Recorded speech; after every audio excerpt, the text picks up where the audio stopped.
Greetings everyone, I'm Tony Caballero. I was Mrs Taffe's foster son. Firstly though, I'd just like to clear something up, because in the programme it says I'm her foster son.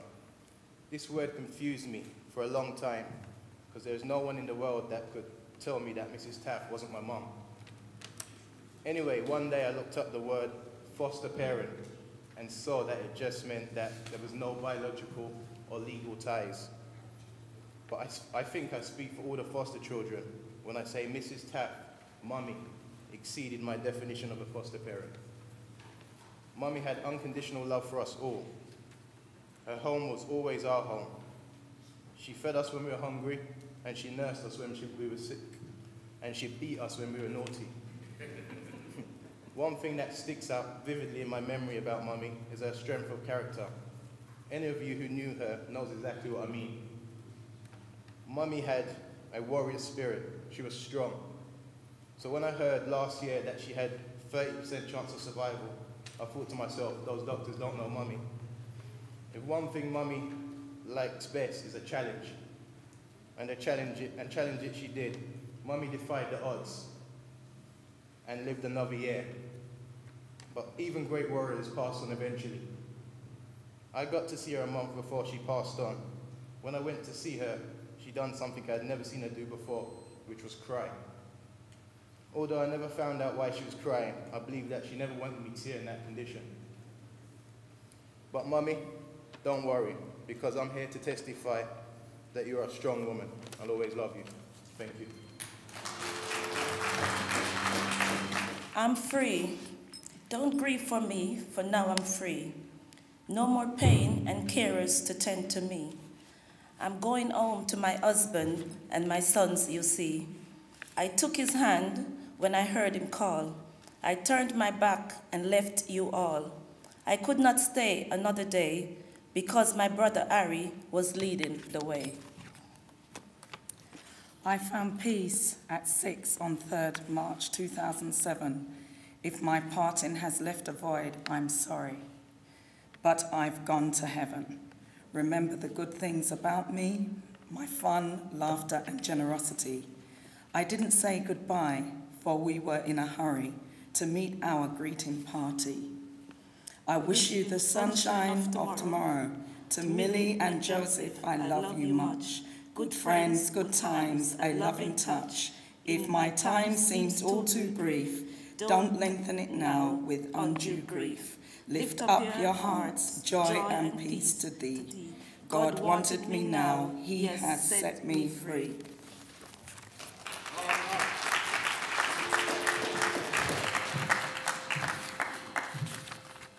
May the Lord bless you.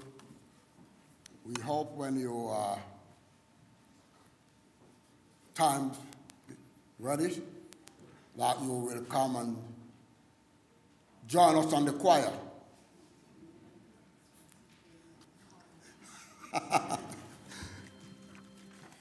Good afternoon, church. My name is Jenny Bertram. I'm one of the many foster children who was looked after by Lucille Taffe. I've known her now for nearly 40 years, and as I stand here today, something is very clear to me. I've been truly blessed. God knew my needs, and he made a way for me. Lucille was a steadying influence in my life at the time when I needed it most. These are some of the things that made Auntie, that's what I used to call her, Auntie. The older children called her Mummy, but the older ones called her Auntie. But these are some of the things that made her so special to me. Living in her house was a very enlightening experience. She encouraged me to be assertive and confident. Lucille was very generous to us. There was always lots of laughter in the house, and believe me, not food. I don't know many people that can cook tasty food as fast as she could. She taught us lots about life. Most of all, she taught me how to be an independent woman. She used to say things to me like, Jen, you must never forget kindness.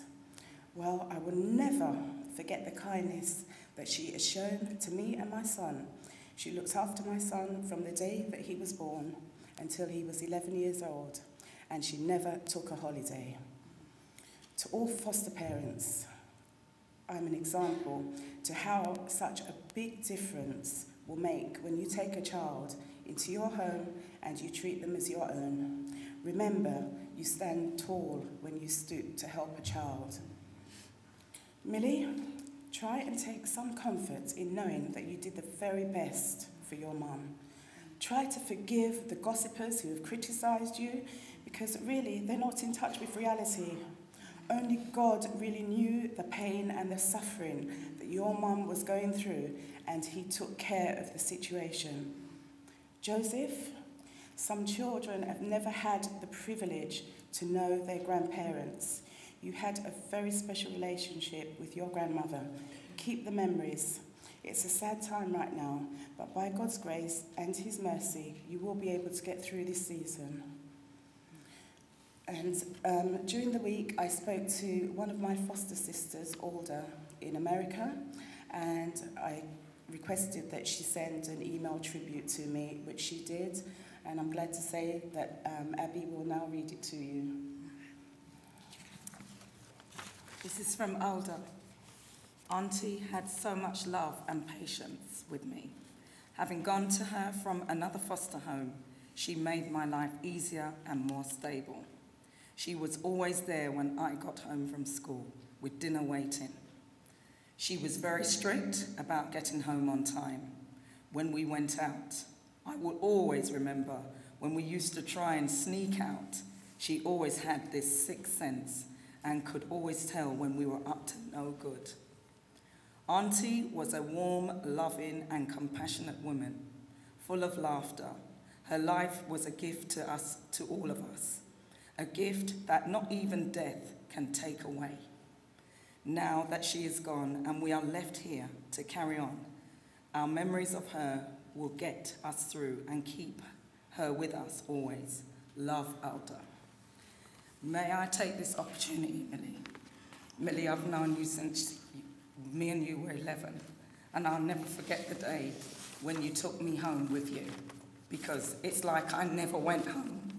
I always ran behind you, and your mum never, ever opened the door a little bit. It was always wide open, and this door stayed open for ages. Even she was very, very strict, and it's like, again, I must reiterate, your mother had a sixth sense. She knew everything. Just by looking at you, she knew everything.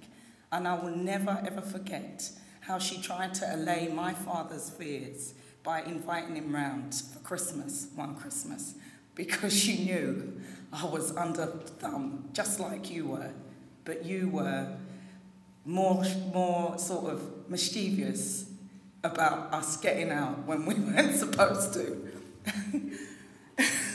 Do you remember, Millie, we were meant to go to Sunday school, and I'm sorry, Lord, for all that, but we were meant to go, and we went, you know, Millie had this way of keeping everything still, because I wasn't good at it. I was very excitable. So she would say, shh, you know, and we'd creep out. And I'll never forget those days. And I'm telling you, Millie, she knew. She just gave us a blight. You know? But Millie, the one thing I'll say, I feel privileged to be your friend all these years. And as the song says, don't let any mountains, valleys, rivers low enough to keep us from keeping in contact. We must all fix up now. We've got to carry on the tradition that your mum did.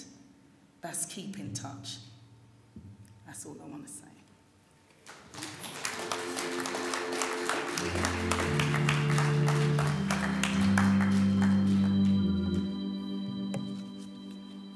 Thank you very much.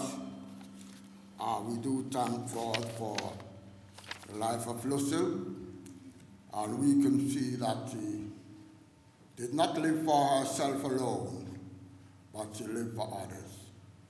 And it's wonderful to know, while we are here on earth, you should understand that we are here for a purpose, and Lucille has served the purpose which God has placed her on this earth for.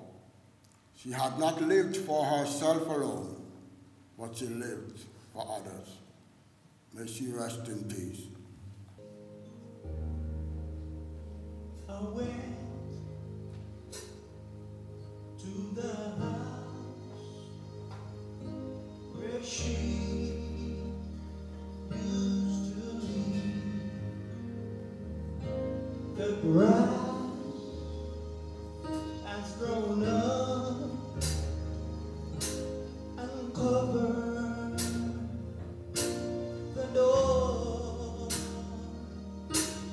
Someone across the street said, I know who you see, but she don't live there anymore. She's somewhere around the throne of God, somewhere around the throne of God. I keep searching, for searching until I shall find her. She is somewhere